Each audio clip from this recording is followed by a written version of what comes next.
Mummies of the World is a rare trip down the winding paths of history, an exhibit that teaches us about other cultures and people. Can you imagine this man died how many thousands of years ago, and would he have thought that, thousands of years later, people would be looking at him? But the mummies are not just bodies in boxes. Their hearts are no longer beating, but they were once real people who had lives and families like you and I. Mummies of the World is the largest collection of real mummies and related artifacts ever assembled. Most people think mummies come from Egypt and Iraq, but in fact, mummies come from all over the world. They also lived in Asia, Africa, South America, the South Pacific, and Europe. A groundbreaking exhibition that'll only tour for 3 years. A collaboration made possible by 21 world-renowned museums, organizations, and collections. And each mummy has a story. One of the stories centers around a family of 3 buried underneath the floorboards of a church in Hungary, then discovered by accident during a renovation. The Orlovitz family, Michael, Veronica, and their young son Johannes died of tuberculosis in the 18th century. Their cool, dry crypt was forgotten, which allowed their bodies to be naturally preserved. But there are far older mummies within the exhibit. This is a 10-month-old infant mummy that radiocarbon dating has confirmed is 6,420 years old.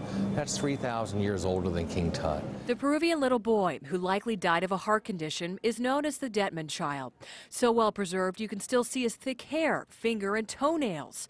In the South American room, he's kept company by a mother buried with 2 children. It's touching because, to see the babies and the children, it makes you think about what happened to them and who are they and what their life was like before. You'll also visit with a tattooed lady, customarily laid to rest in a seated position. Her long braids are remarkably well preserved. All of the tattoos are circular with a dot in the middle.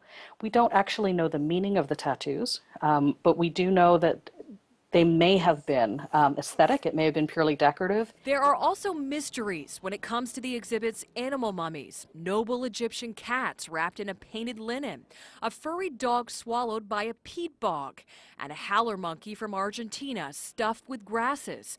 Why he wears an elaborate feather headdress, scientists aren't sure. But the leather boots a German baron donned in a castle crypt are easily explainable.